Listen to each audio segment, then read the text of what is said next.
Future Vision Study Center, Salem. எங்களோட videos உங்களுக்கு பிடிச்சிருந்தா லைக் பண்ணுங்க, ஷேர் பண்ணுங்க, கமெண்ட் பண்ணுங்க. மறந்துடாம சப்ஸ்கிரைப் பண்ணிட்டு கூடவே இருக்க பெல் ஐகானை கிளிக் பண்ணிடுங்க. ஸோ தட் எங்களோட வீடியோஸ் உங்களுக்கு மிஸ் ஆகாம வந்துட்டே இருக்கும். ஸோ இன்னைக்கு நம்ம பார்க்க போற டாபிக் என்னன்னு பார்த்தீங்கன்னா பார்ஷியல் டிஃபரன்ஷியேஷனோட கண்டினியூஷன். ஆல்ரெடி ஒரு 3 கொஸ்டின்ஸ் அதில் கம்ப்ளீட் பண்ணியிருப்போம். அது முக்கியமா ஆயிலர்ஸ் தியரத்தை வச்சு. ஓகே, ஸோ அதோட கண்டினியூஷன் தான் இன்னைக்கு பார்க்க போறோம். So u is equal to cos inverse of x plus y divided by root of x root of y. So இங்க நம்ம கொடுத்துருக்கூடிய விஷயம் இதை கண்டுபிடிக்கிறதுக்கான திங்கிங் ஆயிலர்ஸ் தியரம் இல்லாம பார்த்தோம் அப்படின்னா, ஆயிலர்ஸ் தியரமை படிக்காம பார்த்தோம்னா கொஞ்சம் டிஃபிகல்ட். ஓகே, ஸோ ஆயிலர்ஸ் தியரத்தை யூஸ் பண்ணி தான் இதை நம்ம சால்வ் பண்ண போறோம்ன்றத தெளிவா ஞாபகம் வச்சுக்கணும். Okay, so this is a function u is equal to cos inverse of x plus y divided by x plus root of a. Now the cos u is equal to, this is a function of xy. So இது இருக்கக்கூடிய function என்னதுங்க? function of xy cos u ன்னு சொல்றோம். The cos u is equal to x plus y divided by root of x plus root of y. Now we can directly mention as f of x comma y ன்னு mention பண்ணலாம். So இது என்ன சொல்றோம்? x plus y divided by root of x plus root of y. Now இந்த இடத்துல நம்ம என்ன apply பண்ணுவோம் ஞாபகம் இருக்கா? எதை அப்ளை பண்ணி நமக்கு ஆன்சர் கொண்டு வருவோம்? That function is f of tx comma ty ன்றதை அப்ளை பண்ணுவோம். ஸோ காமனா ஒரு t வெளியே வச்சுக்கலாம். tx plus ty ன்னு போட்டு அதுக்கப்புறம் t வெளியே எடுக்கிறதுக்கு ஒரு ஸ்டெப் ஸ்கிப் பண்றேன். இந்த ஸ்டெப் ஸ்கிப் பண்றதுனால என்ன ஒரு பெனிஃபிட் இருக்குன்னா நமக்கு பிராக்டிஸ் ஆகணும். ஓகேங்களா? ஸோ உங்களுக்கு இங்க நான் ஆல்ரெடி ஒரு சம் போட்டிருக்கேன் தெளிவா. இது 2வது கொஸ்டின். ஸோ இந்த கொஸ்டின் சார் இவ்வளோ பெரிய கொஸ்டின் சம்ஸ்ல கேட்பாங்களா? கண்டிப்பா கேட்கறதுக்கான வாய்ப்புகள் இருக்குங்க. நம்ம 2 செகண்ட் போதும் இந்த சம பார்த்தவன ஆயிலர்ஸ் தியரம்ன்றதை ஞாபகம் வர வைக்கிறதுக்கு.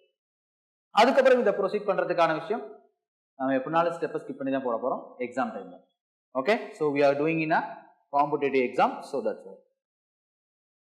Root of x plus root of y, root of t இருக்கு. இந்த ரூட் ஆஃப் டியோட பவர் என்னன்னு சொல்லுவோம்? 1/2 இருக்கு. ஆல்ரெடி பவர்ல 1 இருக்கு. So root of t then x plus y divided by root of x plus root of y.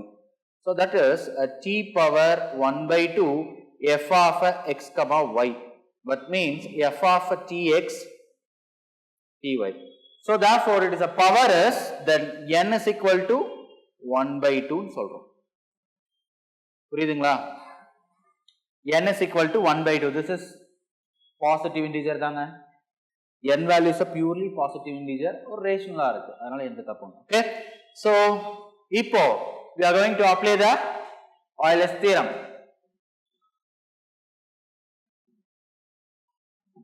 Euler's theorem என்னன்னு தெரியும் நமக்கு? x into dou f divided by dou x plus y into dou f divided by dou y is equal to n into f.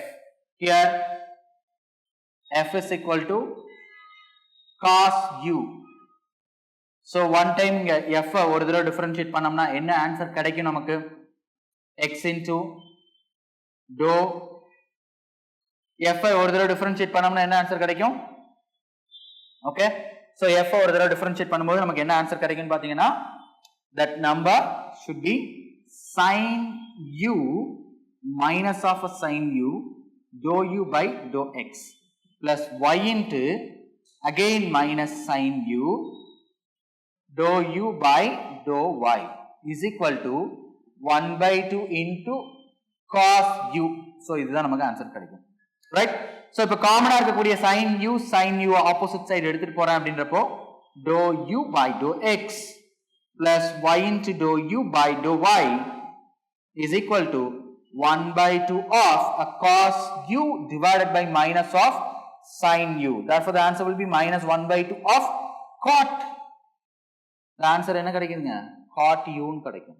Okay, so இந்த steps எங்க இருந்து நம்ம கொண்டு வந்துட்டு இருக்கோம்னா ஆயிலர்ஸ் தியரத்துல இருந்து மட்டுமே தான். ஸோ வேற எங்க இருந்து? சரிங்களா? ஸோ இந்த மாதிரியான கொஸ்டின்ஸும் கேட்டுட்டு தான் இருக்காங்கன்றதுனால தான் நம்ம போறது. ஓகே, சோ இதே போல இருக்கக்கூடிய நெக்ஸ்ட் क्वेश्चन பார்க்கலாம் வாங்க. சோ 5th क्वेश्चन பார்க்கலாம். Same as this question. இதுல u is equal to e power of x cube plus y cube இருக்கு. சோ இந்த u அப்படியே எடுத்து நம்ம டிஃபரன்ஷியேட் பண்ண முடியுமா? அதாவது ஒரு இந்த ஸ்டெப்ஸ்ல நம்ம பண்ணனும். dou u by dou x, dou u by dou y, அப்புறம் மல்டிப்ளை பை u. சோ இங்கேயும் என்ன ஃபார்மேஷன்ல இருக்குன்னா பை ஆய்லர்ஸ் ஃபார்ம்ல நம்ம சொல்றதுக்கு ட்ரை பண்ணலாம். ஓகே, ஆய்லர்ஸ் தியரமுக்காக ட்ரை பண்றோம். ஓகே, சோ இங்க என்ன இருக்குன்னு பாருங்க. u value is equal to e power of x power 3 y power 3 இருக்கு. Okay, so taking a log on both sides னு சொல்றோம். log of a u is equal to what is the e and the log? Both are reciprocal terms ன்றது நமக்கு தெரிஞ்சிருக்கும். so e log எடுக்கும்போது e ன்றது cancel ஆயிடும். so therefore the function is x power 3. so this is called the given function of x comma y. so இப்ப log u ங்கிறது எது? function of x. x square, sorry, x cube plus y cube is equal to f of xy. Again we are going to apply the tx comma ty apply பண்ணறோம். பண்ணும்போது நமக்கு என்ன கிடைக்கும்? t power 3 of x power 3 plus y power 3 என்ற second step கிடைக்கும். so now n is equal to 3, that means the degree is equal to 3. now we are going to apply the Euler's theorem. Euler's theorத்தை அப்படியே எடுத்து கொண்டு போய் apply பண்றோம். என்ன மாதிரியான விஷயங்கள் கொண்டு போய் போகணும் பாத்தீங்கன்னா Euler's theorத்தோட ஃபார்முலா நமக்கு தெரியும். ஓகே, Euler's theorத்துல ஃபார்முலாஸ் இருக்கு. இந்த இடத்துல f is equal to log u அப்படினு இருக்கு. now x into dou by dou x of log u plus y into dou by dou y of log u is equal to n value is equal to 3 and log u. ஓகேங்களா? சரி, இங்க எல்லாம் log இருக்கு, cancel பண்ணிட்டு போயிடலாம். அப்படி இல்லைங்க, log ஒரு தடவை இப்ப டிஃபரன்ஷியேட் பண்றோம் with respect to x ஆல. u is also having a function of x and y. u குள்ளேயும் என்ன இருக்குன்னா function of x and y இருக்கு. so differentiation step 1 by u, and u is a differentiation with respect to 1 time of x plus again 1 by u, y into dou u by dou y is equal to 3 times of log u. ஓகேவா? இப்போ 1 by u காமனாவே இருக்கு. So காமனா வெளியே எடுத்து எழுதிட்டோம்னா, வெளியே எடுத்து எழுதினா மட்டும் பத்தாது, கிராஸ் மல்டிப்ளை பண்ணிடுறோம் இந்த ஸ்டெப்லயே. so y into dou y by, sorry, dou u by dou y is equal to 3u log u. so this is the answer for this given question. சரிங்களா? so இந்த மாதிரியான क्वेश्चंस உங்களுக்காக ஓரளவுக்கு work out பண்ணிருக்கேன்னு நினைக்கிறேன். இப்போ நம்ம next topic ஜேக்கோபியன்ற topic உள்ள போறோம். ஓகேங்களா? வாங்க பார்க்கலாம். so Jacobians first question. ஜேக்கோபியன்ஸ்னா என்னன்றத சும்மா ஒரு இன்ட்ரோடக்ஷன் கொடுத்துட்டு அதுக்கு அப்புறம் அப்படியே போயிருக்கலாம் மேபி. பட் சம்ஸ் மூலமாவே அப்படியே இன்ட்ரோடக்ஷன் கொடுத்துட்டோம் அப்படின்னா பெட்டரா இருக்கும்னு நான் ஃபீல் பண்ணதுனால நான் சம்ஸ் மூலமா போயிட்டு இருக்கோம். Okay, so x is equal to r cos theta, y is equal to r sin theta. so இங்க இருக்கக்கூடிய வேல்யூஸ் இருக்கு. இது நம்ம ஆல்ரெடி நம்ம ஸ்டார்டிங் ஆஃப் த பார்ஷியல் டிஃபரன்ஷியேஷன்லயே நம்ம இந்த சம் பார்த்திருக்கோம். எப்படி இதை டிஃபரன்ஷியேட் பண்றங்கிறது, r எப்படி டிஃபரன்ஷியேட் பண்ணலாம், அதுக்காக தான் இந்த சம் எடுத்து நான் போட்டேன். ஓகேங்களா? தயவு செஞ்சு அதை பார்க்காதவங்க அதை ஒரு தடவை பார்த்துருங்க. இப்போ நம்ம ஜேக்கோபியன் அப்படிங்கிறது ரெண்டு வேரியபிளை ரெண்டு டிஃபரெண்டான வேரியபிளால திரும்பவும் ஒரு தடவை டிவைட் பண்றோம். இப்போ பாருங்க, எக்ஸ் ஒய் இந்த ரெண்டுலயும் என்ன இருக்கு அப்படின்னா ஆரும் இருக்கு தீட்டாவும் இருக்கு. ஓகே, எக்ஸ் ஒய் ரெண்டுலயும் ஆர் தீட்டா ரெண்டு வேல்யூஸுமே இருக்கு. ஓகே, பார்க்கலாம். எக்ஸ்ல இருக்கக்கூடிய ஆரை டிஃபரன்ஷியேட் பண்ணும், ஒய்ல இருக்கக்கூடிய தீட்டாவை டிஃபரன்ஷியேட் பண்ணும். அது மட்டும் போதுமா? நல்லா கவனிக்கணும். எக்ஸ்ல இருக்கக்கூடிய ஆரை டிஃபரன்ஷியேட் பண்ணுங்க, எக்ஸ்ல இருக்கக்கூடிய தீட்டாவை டிஃபரன்ஷியேட் பண்ணுங்க, ஒய்ல இருக்கக்கூடிய ஆரை டிஃபரன்ஷியேட் பண்ணுங்க, ஒய்ல இருக்கக்கூடிய தீட்டாவை டிஃபரன்ஷியேட் பண்ணுங்க. இப்போ 4 டிஃபரன்ஷியேஷன் தனித்தனியா கண்டுபிடிச்சு வச்சிட்டோம். அதை ஒரு டிட்டர்மினண்டா ஃபார்ம் பண்ணணும். So generally this Jacobian is called determinant of J அப்படின்னு சொல்லுவோம். Jacobian dou r comma theta is equal to determinant of dou x by dou r, dou x by dou theta and dou y by dou r, dou y by dou theta. ஓகேங்களா? So இதுதான் வந்துட்டு ஜேக்கோபியனோட actual formation. இது நான் இன்ட்ரோடக்ஷனா சொல்லணும்னா இதுதான் நான் சொல்லியிருந்திருப்பேன். So இங்க டைரக்டா நம்ம சொல்லிட்டோம். ஸோ கொடுத்திருக்கக்கூடிய டிஃபரன்சியேஷன் பார்ஷியல் டிஃபரன்சியேஷன்ஸை ஒரு தடவை கிளியரா பண்றோம். So dou x by dou r அப்படிங்கறத ஒரு தடவை டிஃபரன்ஷியேட் பண்றோம் ஈக்குவல் டு காஸ் தீட்டா. ஆரை ஒரு தடவை டிஃபரன்ஷியேட் பண்ணோம்னா காஸ் தீட்டா. இங்க எக்ஸ்ல இருக்கக்கூடிய தீட்டாவை ஒரு தடவை டிஃபரன்ஷியேட் பண்ணோம்னா மைனஸ் ஆர் சைன் தீட்டா. அடுத்து ஒய்ல இருக்கக்கூடிய ஆரை டிஃபரன்ஷியேட் பண்றேன் சைன் தீட்டா அண்ட் ஒய்ல இருக்கக்கூடிய தீட்டாவை டிஃபரன்ஷியேட் பண்றேன் r cos theta. Now the determinant value. Determinant ரொம்ப சிம்பிளா போடலாம். இது ரெண்டையும் கிராஸ் மல்டிப்ளை பண்ணுவோம். இது ரெண்டையும் மைனஸ் போட்டு கிராஸ் மல்டிப்ளை பண்ணுவோம். So that is equal to this is j only. j தான் நம்ம போட்டுட்டு இருக்கோம் r cos square theta plus r sin square theta. So you can take r as a common term, r square plus sin square theta. Then the value of a Jacobian is equal to r. கிடைச்சிருச்சுங்களா? இங்க பாருங்க dou r theta x y. இப்போ இத நம்ம ஃபார்மேஷனுக்கு கொண்டு வரோம் r theta x y. அப்ப இது எப்படி எழுதி இருப்போம் கொஞ்சம் யோசிங்க. பாருங்க இங்க x இருந்ததனால x நியூமரேட்டர்ல போட்டுக்கிட்டேன். x ல இருந்த r ஐயும் x ல இருந்த தீட்டாவையும் டிஃபரன்ஷியேட் பண்ணேன். இங்க என்ன இருக்கு r உம் தீட்டாவும் இருக்கு. சோ இதுதான் ஆக்சுவல் ஃபார்முலா. ஃபார்முலாவை கேட்டாங்கன்னா இதை எழுதணும், மறந்துடக்கூடாது. பாருங்க dou r dou x dou r dou y then dou theta divided by dou x dou theta divided by dou y. ஓகேங்களா? சோ இது வரைக்கும் தெரியும் நமக்கு. இப்ப r வேல்யூ என்ன தீட்டா வேல்யூ என்ன நல்லா கவனிச்சீங்கன்னா தெரியும். நான் ஃபர்ஸ்ட் क्वेश्चन சொல்லிருப்பேன் நினைக்கிறேன். அந்த ஃபர்ஸ்ட் क्वेश्चनல r ஓட வேல்யூவை root of x square plus y ஸ்கொயர்னு கண்டுபிடிச்சு வச்சிருப்போம்.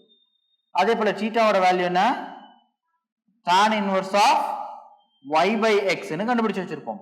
இங்க இருக்கக்கூடிய x ஒரு தடவை டிஃபரன்ஷியேட் பண்ணுங்க, இங்க இருக்கக்கூடிய y ஒரு தடவை டிஃபரன்ஷியேட் பண்ணுங்க, தீட்டால இருக்கக்கூடிய x ஒரு தடவை டிஃபரன்ஷியேட் பண்ணுங்க, தீட்டால இருக்கக்கூடிய y. அப்ப ரொம்ப பெருசா போகுமே சார், சம் இவ்வளவு பெருசா போகுமா? கண்டிப்பா அவ்வளவு யோசிக்கவே வேண்டாங்க. ரொம்ப ஈஸியான ப்ராப்பர்ட்டி இருக்கு, ஜெகோபியன் ப்ராப்பர்ட்டின்னு சொல்ல போனோம். ஜெகோபியன் ப்ராப்பர்ட்டி ஒரு வேல்யூ இருக்கு, ஒரு டேர்ம் இருக்கு, ஆக்சுவல் டேர்ம்னு வச்சுக்கோங்க.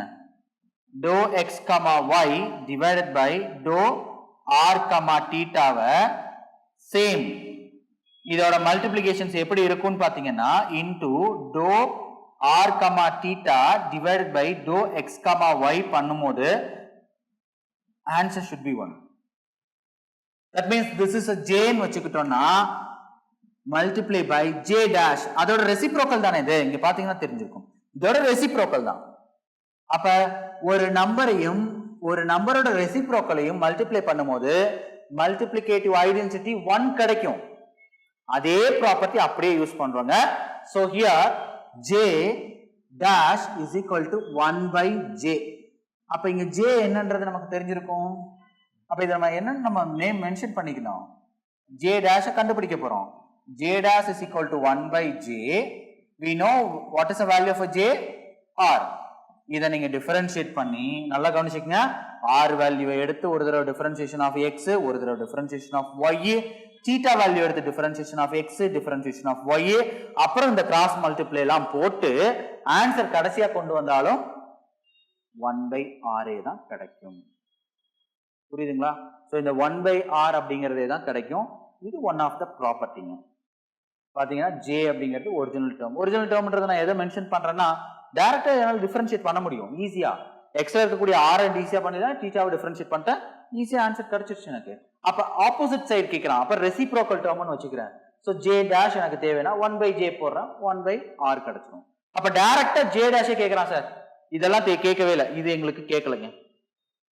எக்ஸாம்பிளுக்கு சொல்றேன் பாருங்க, இந்த ஸ்டெப் கேட்கல, அதுக்கு பதிலா டைரக்டா இதை கேட்கறான், r, theta divided by dou x, y கேக்குறாங்கன்றப்போ டைரக்டா நம்ம என்ன பண்ணி ஆகணும், யோசிக்கணும்.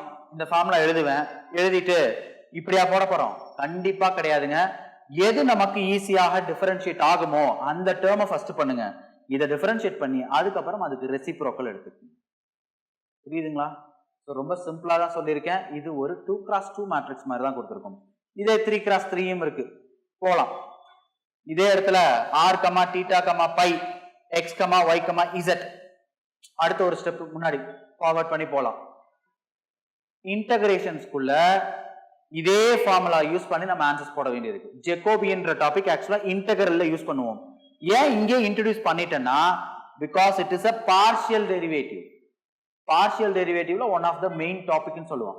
பார்ஷியல் டிஃபரன்ஷியேஷன் நீங்க எங்க போய் பாத்தீங்கன்னாலும் ஃபர்ஸ்ட் எடுத்தவன ஆயிலர்ஸ் தியரம் கண்டிப்பா இருக்கும். டோட்டல் டிஃபரன்ஷியேஷன் ஒரு டாபிக் இருக்கும். அடுத்து ஜெகோபியன்ஸ் இருக்கும். சரிங்களா? அதனாலதான் இங்கேயே அதை இன்ட்ரோடியூஸ் பண்ணிட்டேன். ஸோ ரொம்ப சிம்பிள். இதே மாதிரியான ப்ராப்ளம்ஸ் நம்ம திரும்பவும் ஒரு சில யூஸ் பண்ணி பார்க்க போறோம். எங்க அப்படின்னா இன்டகிரேஷன் டாபிக்ஸ் திரும்பவும் பார்க்க போறோம். ஜெகோபியன் டிரான்ஸ்ஃபர்மேஷன்ஸ் அப்படின்னு சொல்லிட்டு ஒன்று டாபிக் இருக்கு நமக்கு. ஓகேங்களா? ஸோ நெக்ஸ்ட் வாங்க பார்க்கலாம். ஜெகோபியன்ஸ்ல செகண்ட் கொஸ்டின் பார்க்க போறோம். ஸோ இங்க பார்க்கும்போது தெரிஞ்சிருக்கும் PQR 3. ஸோ 3 வேரியபிள்ஸ்லையும் 3 வேரியபிள் இருக்கு.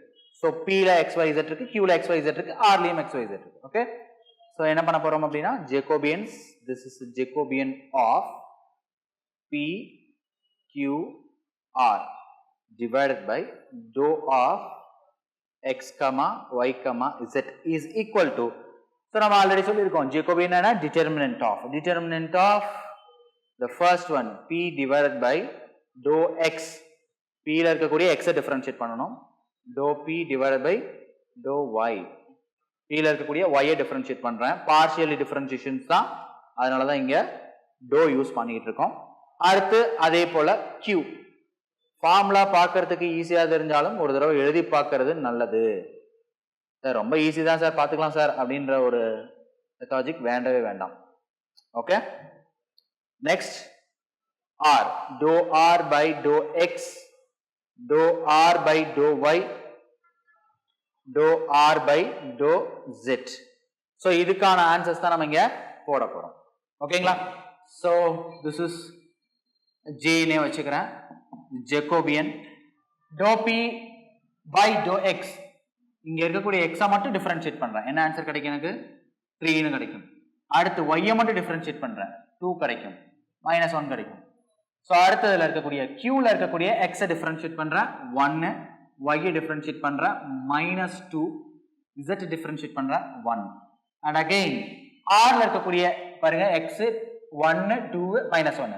சோ அந்த x y z எடுத்துட்டோம்னா அது வந்துரும். எல்லா சமமும் இப்படியே வர போறது இல்லைங்க. ஓரளவுக்கு சிம்பிளான क्वेश्चना கொடுத்திருக்கன்றதனால நீங்க அதை ஃபாலோ பண்ணுங்க. x டிஃபரன்ஷியேட் பண்ணா என்ன 1, y டிஃபரன்ஷியேட் பண்ணா என்ன 2, z டிஃபரன்ஷியேட் பண்ணோம்னா -1. இதோட டிட்டர்மினன்ட் போட்டோம்னா ஆன்சர் கிடைச்சிடும். சோ இதோட டிட்டர்மினன்ட் என்னன்றதை பார்க்கலாம் வாங்க. சோ டிட்டர்மினன்ட் போட தெரியுமா? கிளியரா சொல்லி தரேன், கவனிச்சா போதும். சோ இதோட 3 ஓட கோஃபேக்டர்ஸ் னு சொல்லுவோம். 3 எடுக்கும்போது ஃபர்ஸ்ட் ரோவையும் ஃபர்ஸ்ட் காலமையும் விட்டுருவோம். -2 1 2 -1 மைனஸ் ஆஃப் செகண்ட் போடும்போது நம்ம நெகட்டிவ் போட்டுக்குவோம். செகண்ட் சப்போஸ் இங்க நெகட்டிவ் இருந்துச்சுன்னா பாசிட்டிவா மாறிடும். சோ இப்ப செகண்ட் காலம் விட்டுருவோம், ரிமைனிங் இருக்கக்கூடியதை எடுத்து எழுதிக்கிறோம். 1 1 1 -1. சரி, இது 2x2 மேட்ரிக்ஸா மாத்தி இது கோஃபேக்டரை மாத்தி அதுக்கப்புறம் நம்ம ஆன்சர் பண்ண போறோம். சோ -1 இருக்கு, சோ இங்க மைனஸ் இருக்கு, அப்படியே எடுத்து போட்டுக்கிறேன். செகண்ட் டேர்முக்கு மட்டும் நம்ம பிளஸ் இருந்தா மைனஸ், மைனஸ் இருந்தா பிளஸ்ன்னு எடுத்து எழுதணும். ஸோ இது எடுத்தோம்னா இது மேட்ரிக்ஸ் எடுக்கிற மாதிரி ஆகிடும். ஸோ கொஞ்சம் ஸ்கிப் பண்ணி தான் போகிற மாதிரி இருக்கு, சொல்கிறேன், கவனிச்சா போதும். -1 எடுத்துக்கிறேன். ஸோ தேர்ட் காலம் விட்டுறோம். 1 -2 1 2. இப்போ இதை டிட்டர்மினன்ட் அகைன் கிராஸ் மல்டிப்ளை பண்ணுவோம்னு சொல்லுவோம் இல்லைங்களா? -2 -1 2 -2 -2 -1 -1. Okay, so -1 2 +2. புரியுதுங்களா? இந்த ஸ்டெப்ஸ் எல்லாம் கிராஸ் மல்டிப்ளை தான், மைனஸ் போட்டு பண்ணியிருக்கேன். ஸோ இங்க 3 × 0 கிடைக்கும், -2 × -2 கிடைக்கும், -4 கிடைக்கும். So 0 + 4 -4. Answer is 0. So Jacobian value is equal to 0 கிடைக்கும். ஸோ இங்க +4 சம்டைம்ஸ் கிடைச்சதுன்னா 8 கொடுப்பான். அப்ப அந்த ஆப்ஷன்ஸ்ல நம்மள கன்ஃபியூஸ் பண்றதுக்குன்னு 4 -4 0 8 கொடுத்து வச்சிருந்தாலும் வச்சுக்கோங்க, நம்ம யோசிப்போம் பிளஸ் வந்திருந்தா 8 வந்திருக்குமோ இல்ல 4 மட்டும் ஆன்சர் வந்திருக்குமோன்ற அந்த தாட்லாம் நமக்கு போகும். அப்பெல்லாம் எந்த கன்ஃபியூஷன்ஸும் வேண்டாம். கொஸ்டின்ஸை ஒரு தடவைக்கு 2 தடவை ஸ்கிப் பண்ணி போடாமல் கரெக்டாக போட்டிருந்தோம்னாலே உங்களுக்கு ஆன்சர்ஸ் கண்டிப்பாக கிடைக்கும். ஸோ இந்த டிட்டர்மினன்ட் போடும்போது இங்கே ப்ளஸ் மைனஸ்லாம் கரெக்டாக பார்த்து போட்டுக்கங்க. எந்த ஒரு இடத்துல நெகட்டிவ் போடாமல் பாசிட்டிவ் போட்டுட்டாலும் ஸோ கம்ப்ளீட்டாக தப்பாக தான் முடியும். ஓகேங்களா? ஸோ இங்கே இருக்கக்கூடிய ஒவ்வொரு நம்பருக்கும் பாசிட்டிவ் நெகட்டிவ்ஸ் எங்கே இருக்கு சார்? மேட்ரிக்ஸ் ரொம்ப ஈஸி தான் சார், அதில் நான் எந்த தப்பும் சொல்ல. ஈஸியானதை நம்ம கரெக்டாக போடுறோமா இல்லையான்றத ஒரு தடவைக்கு 2 தடவை செக் பண்ணி போடணும், அதுதான் விஷயம். சரிங்களா? ஸோ இதுதாங்க ஜெகோபியன்ஸ் அப்படிங்கிறது. ஜெகோபியன்ல இருக்கக்கூடிய 2x2 மேட்ரிக்ஸ் பார்த்துருக்கோம், 3x3 மேட்ரிக்ஸும் பார்த்துருக்கோம். இதே மாதிரியானதான் நான் நிறைய சம்ஸ் கொடுக்க போறோம். ஓகேங்களா? ஸோ ஜெகோபியன் அப்படிங்கிறது இதோட நம்ம இந்த இடத்தோட நம்ம முடிச்சுக்கிறோம். ஏன்னா திரும்பவும் நான் எங்க கண்டினியூ பண்றேன் அப்படின்னா இன்டெகிரல்ஸ்ல அதை கண்டினியூ பண்ண போறேன்னு சொல்றேன். ஏன்னா அங்கதான் இன்னும் நிறைய நம்ம யூஸ் பண்ண வேண்டியது. உங்களுக்கு உண்டான டாபிக் அந்த சிலபஸ்ல பர்டிகுலராகவே கொடுத்துருக்காங்க. ஜெகோபியன் டிரான்ஸ்ஃபர்மேஷன்ஸ்ங்கிற இன்டெகிரேஷன்ஸ்குள்ள வரும் அப்படிங்கிறத. ஸோ இங்கே ஓரளவுக்கு சும்மா இன்ட்ரடக்ஷன் மட்டும் கொடுத்துருக்கன்றதை ஞாபகம் வச்சுக்கோங்க. ஓகேங்களா? ஸோ இன்னைக்கு ஓரளவுக்கான சம்ஸ், பார்ஷியல் டிஃபரன்ஷியேஷன் சம்ஸ் எல்லாம் போட்டிருக்கோம். அடுத்தடுத்த கிளாஸஸ்ல உங்களுக்காக அடுத்தடுத்த டாபிக்ல இருந்து சம்ஸ் வந்துகிட்டே இருக்கும். தேங்க்யூ. டிஎன்பிஎஸ்சி டெட் நியமன தேர்வு, PC, SI, TRB, agri, forest, railway போன்ற அனைத்து போட்டித் தேர்வுகளுக்கும் நேரடி மற்றும் ஆன்லைன் வகுப்புகள் ஆரம்பம். அனைத்து போட்டித் தேர்வுகளுக்கும் ஸ்டடி மெட்டீரியல் கிடைக்கும். நேரடி மற்றும் போஸ்டல் டெஸ்ட் பேட்ச் வசதியும் உண்டு. தொடர்புக்கு future vision study centre, Salem. Contact 9042030163. Future Vision Study Center, SKS Hospital Road, opposite to Hotel Lakshmi Prakash, near New Bus Stand, Salem. cell 90420 30163.